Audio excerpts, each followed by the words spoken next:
अर्थम् अलक्ष्मी निवारणत अष्टलक्ष्मी चिरकाल स्थैर्यता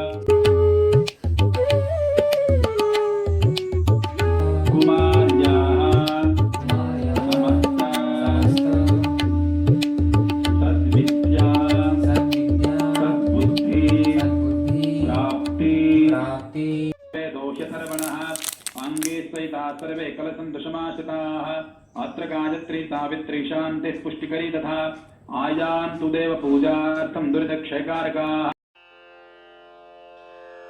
ॐ श्रीगुरुभ्यो नमः। हरिः ॐ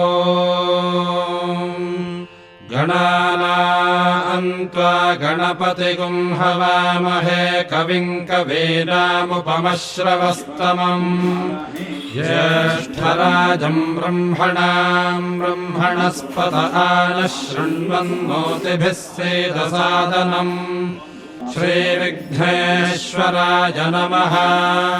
सोमो वा एतस्य राज्यमादत्ते यो राजा संराज्यो वा सोमेन यजते